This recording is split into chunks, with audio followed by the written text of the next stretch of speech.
Hi guys, welcome in this channel. This reading is for air signs. Kahapon kasi hindi ko nakuha yung air signs. Libra, Gemini, Aquarius. So energy of air signs ng mga air signs kayo. You have broken every chain. There's salvation in your name. Jesus Christ, my living hope. Hallelujah. Praise the one who set me free. Hallelujah. And guys, now marireceive mo na ang blessing. Mag-umpisa ka na makatanggap ng blessing, no? Or new love, or mag-start ka ng new beginning na blessed ka. Yan. At makarecover na kayo sa pag-overthink, yan, sa anxiety, depression. Huwag kayo maya na kung naka-experience yung anxiety or depression kasi madaming deceit dito sa mundo. No? Ang importante ay makarecover. No? Madami kasing gumagawa ng witchcraft. Yan ang number one na nang atake sa isip ng mata kung kaya nag-overthink or naka-experience sa anxiety or para nadidepress ba, pero actually those are deceit, no? Of the evil of the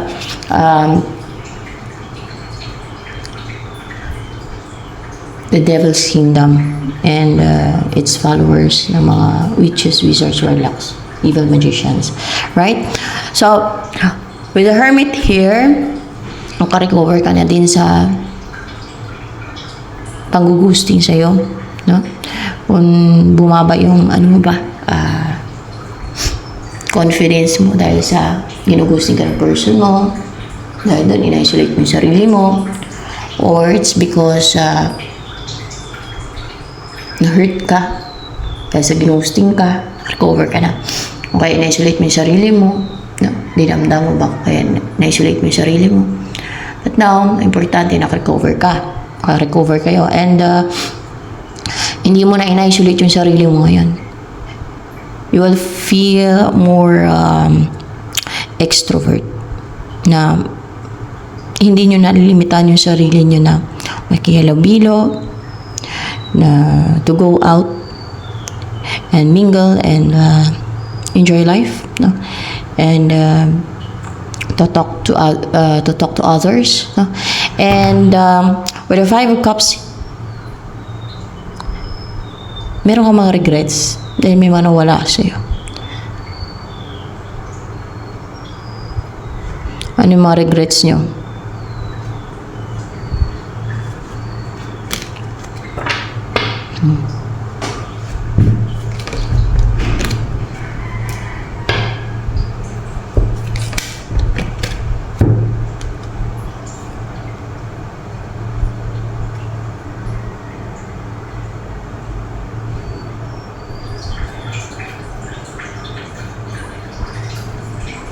Dahil clarification with this Two of Cups.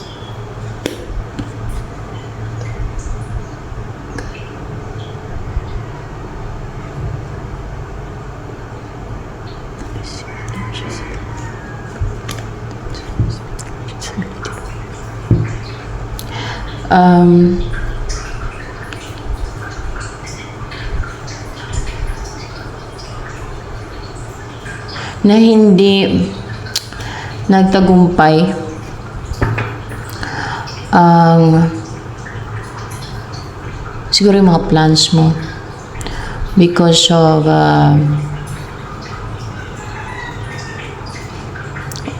will of others. Yan.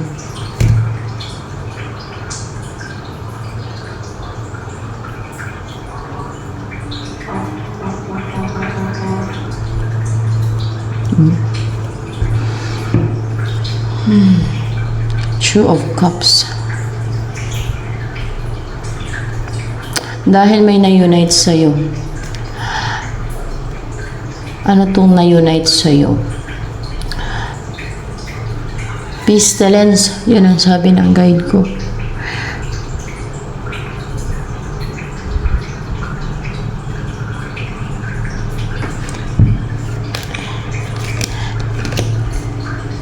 mga attacks, pestilence, mga pestilence. And, galing sa mga atake yan, sa mga sinend sa'yo ng mga pestilence. May mga nag-send sa'yo ng pestilence. Yan. And, mga nagpa-confuse sa'yo, nagpalito sa'yo. Nagpalito. Nag-distract.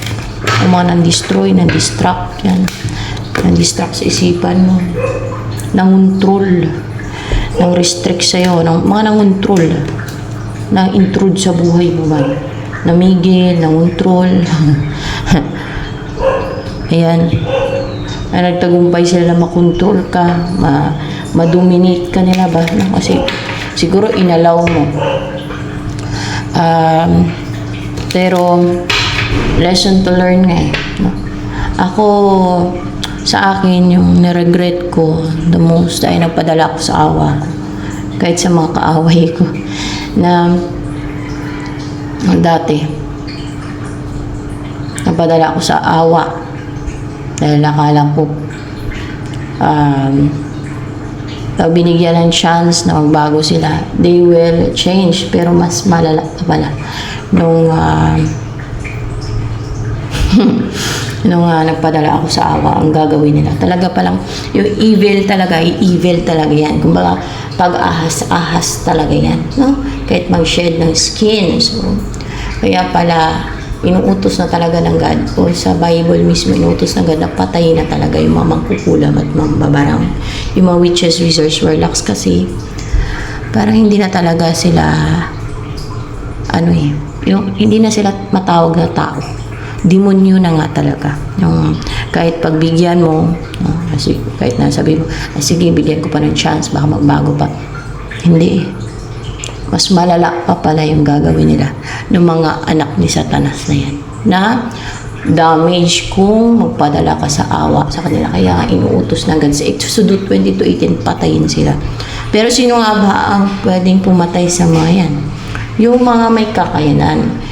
Lalo na yung mga chosen one. You know what? Yung mga chosen one, ang mission ng mga yan ay or isa sa big mission nila ay patayin ang mga alagad ni Satanas, ang mga witches, wizards, warlocks, aswang, evil magicians, yan, mga mangkukulam, mga babarang, aswang, yan, yung mga alagad ni Satanas, yung mga alagad ng dilim, yan ang kanilang big mission, yung mga chosen ones of God. Yan. Kasi isa yan sa utos ng God. Kasi nga bakit? Bakit inuutos ng God yung patayin sila? Kasi kita nyo naman kung ano yung mga ginagawa nila, panghasik ng lagim dito at walang mga konsensya. At napaka mapang take advantage. Napaka-greedy nila at napaka-inggitira. No? Buti kung nakaramdaman sila ng inggit, no? Hanggang ilwish-ilwish lang sila. Pero kahit yung mag-ilwish pa dahil sa inggit, mali pa rin yun. Di ba? Mali pa rin yun eh. Pero kita niyo, mangulam sila kung nainggit sila. Kahit nakatulong ka pa niyan ha, na napakain mo nung walang makain ha, binigyan mo pa ng makain nung walang makain ha, magagawa nila yun dahil sa inggit nila ha. Kita ha?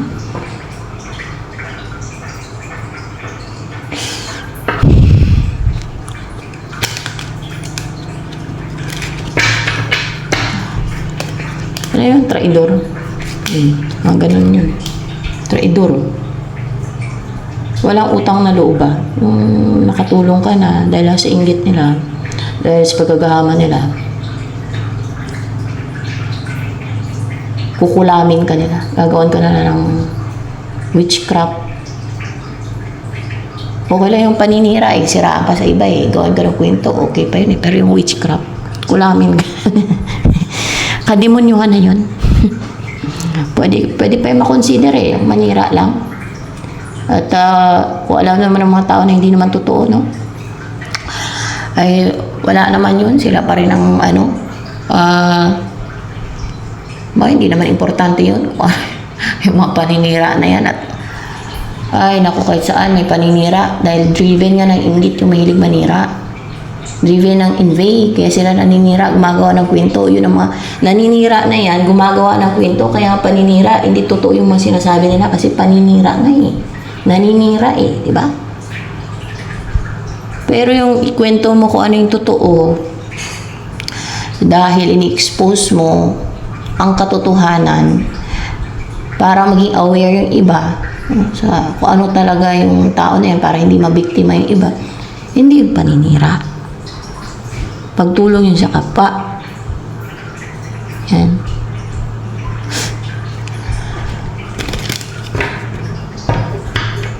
Walang paninira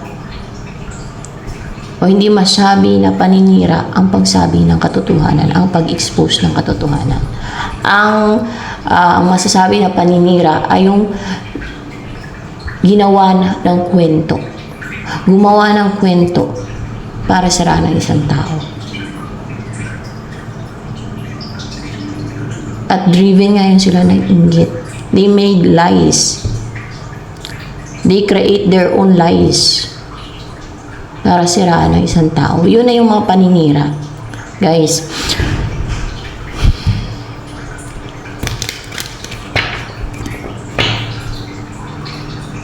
so the moon, mga ano to eh, mga deceit nila, mga lies and deception and manipulation, illusions na sinet nila sa isip mo, ninyo. Yan ang yan ang mga pestilence na ginawa nila, sinet nila. At para yung ma-separate kayo ng person mo, maghiwalay kayo ng person mo. Maghiwalay kayo ng person nyo. Oh my gosh. Grabe oh. So, 3 of Swords in reverse. Ay, nako.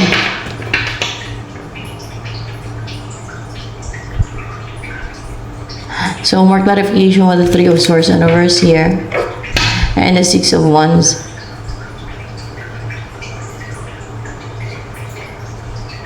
Because they know your person is really brave and goal-driven and strong, no? Na makipagbalikan sa'yo. So, anong ginagawa nila? Pinipigilan nila ito na mag-take ng action sa'yo. Pinapahold back nila, ginagawa nila hindi determined. Maring tinatakot nila yan, nililito, napakonfuse. So, more information. Sinisindan nila ng devil or mag-clarification with the devil here. Sa guide ko ako napapaklarify, guys. Baka magtaka kayo, sino ba yung pinapaano niya? Tinatanong guide ko.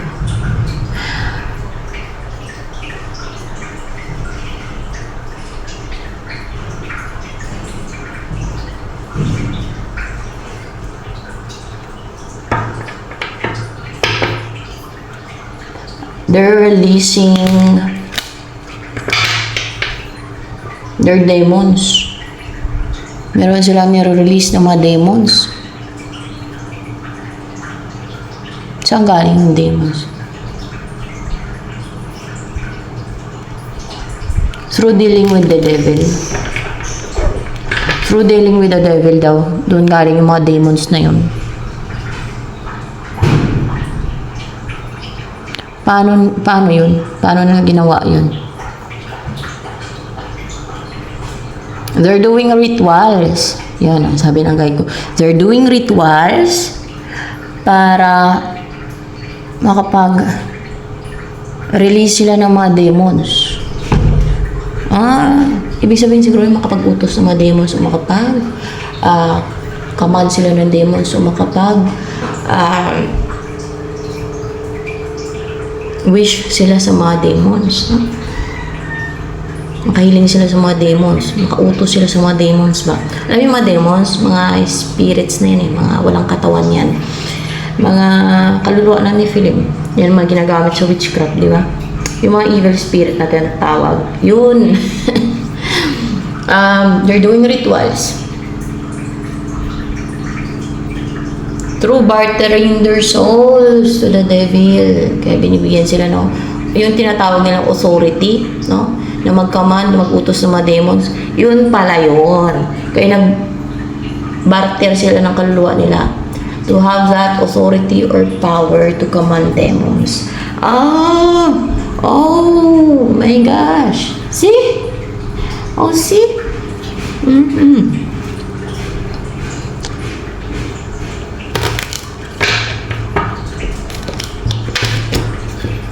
Yun, pinaano kayo sa demon, so pinalito, dinistract, tinempt, kung ano mang temptation, ganon ang ginawa sa inyo. Pero sila wala lang kaligtasan ng kaluluwa nila because they barter their soul. They sold their soul or sinanla nilang kaluluwa nila o binintan nilang kaluluwa nila sa devil just to have that authority or power or authority na magkamando ng mga demons. So see? So what's with the Six of Swords here?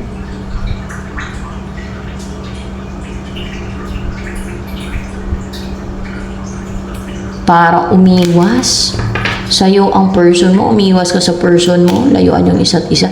So, ganun ang ginawa nila dito. So, what will happen next sa mga air signs? Si air signs, Uy, ang ganda. Air signs, Ace of Pentacles and Six of Cups. You will start a committed relationship and also you will attract money, opportunities, or a huge offer, from your person, from your person na merong soul connection, or maybe this is your twin flame. Twin flame ninyo ito. Itong mga darating sa inyo.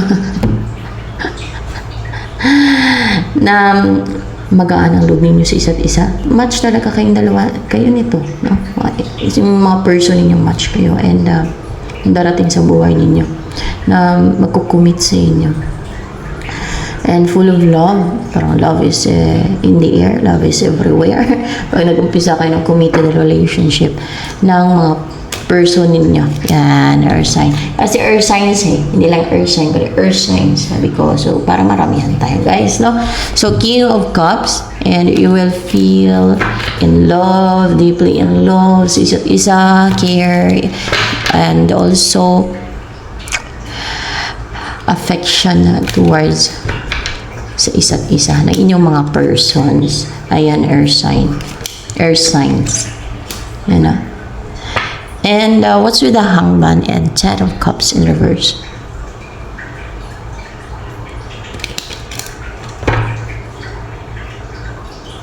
That's the devil and its followers now. They will be chained into the depths. That's why they will be uncontented. They will not enjoy na. They will not feeling happy. Kasi kung na-enjoy nila ang time nila dito sa mundo na puro ka-foolishan ang ginagawa nila dito, puro tricks, puro pang panabutahi, panalbahi, maybe their time has come na they will be chained na into the depths, sabi ng guide ko.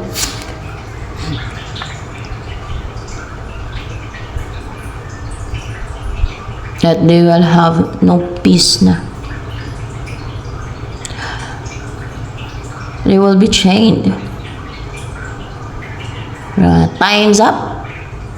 It's time for you to be chained in the depths. Sabi ko ng gano'n. So, let's see.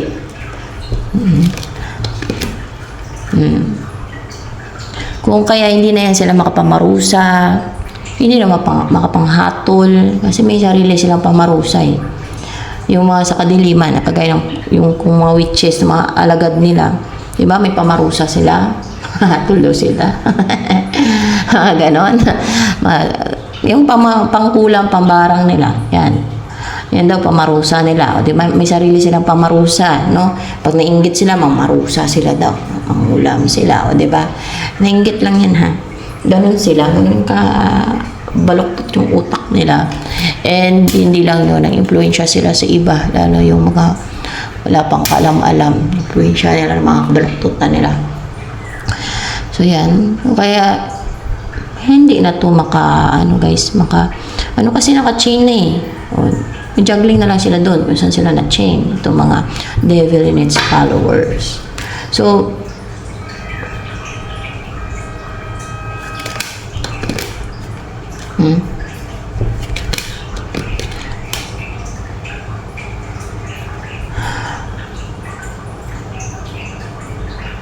what's with the Hierophant and the Seven of Wands here?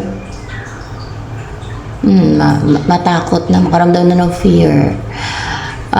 Ito na yung mga witches. Makaramdam na sila ng takot. Ito mga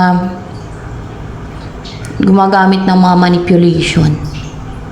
What's with the Hierophant? For clarification. Spiritual manipulation.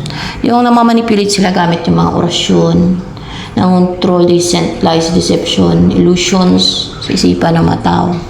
Beliefs na ano yung gusto nilang isaksak dun sa utak ng mga tao na yun na yung mga makikita nila na yun na yung mamanipulate. Yun na yung ma-unite kasi sa isip ng mga sinisinda nila. No? Maging defensive daw yung mga yan. Makaramdam ng takot. So, bakit?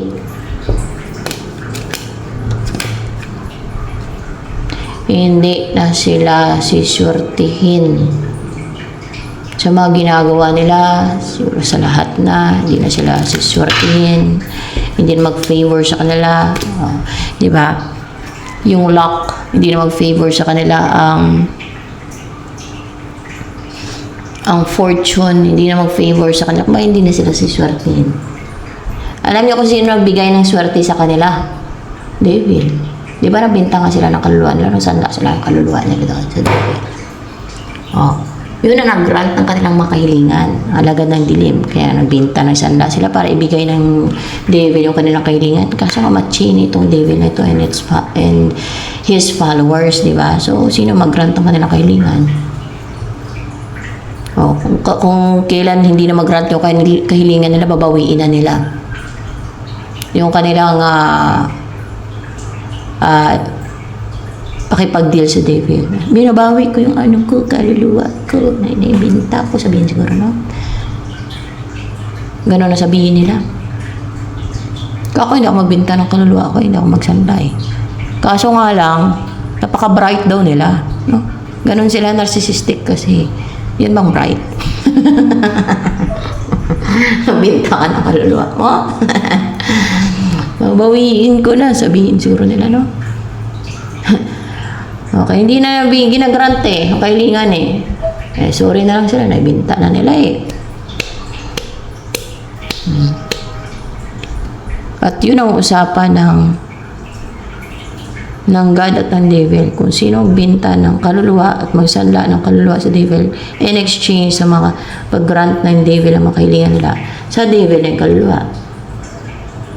Of course, hablang buhay, they will be thrown in the lake of fire too, like the devil. See? Kasi followers na sila ng devil. Anak sila ng Satanas.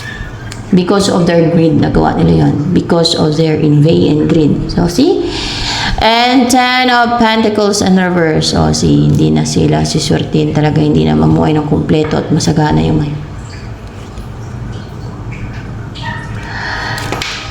Their time is up.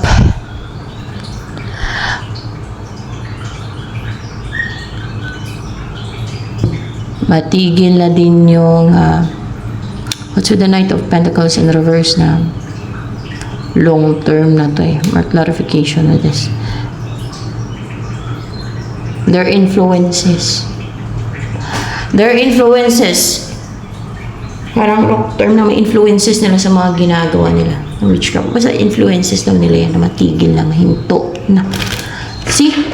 And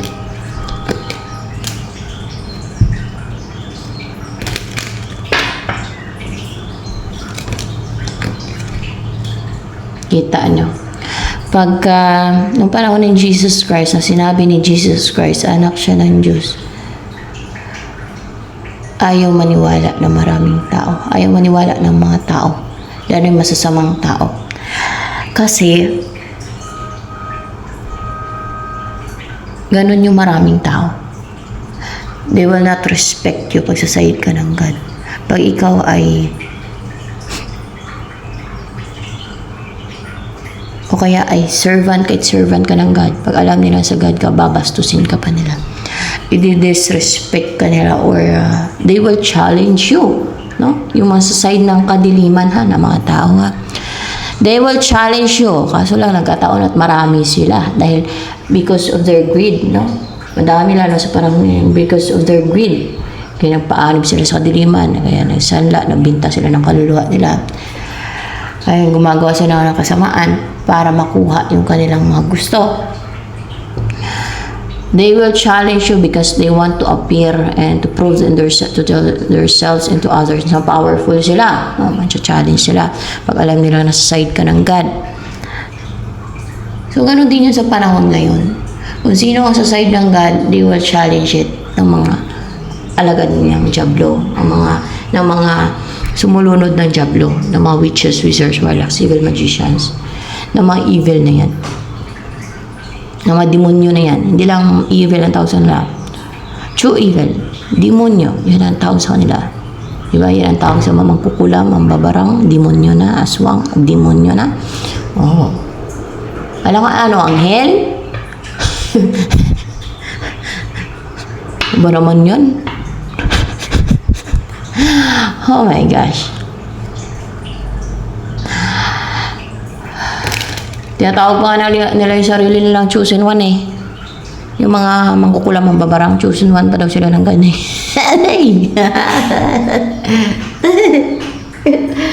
Demonyo na no. Ay nako.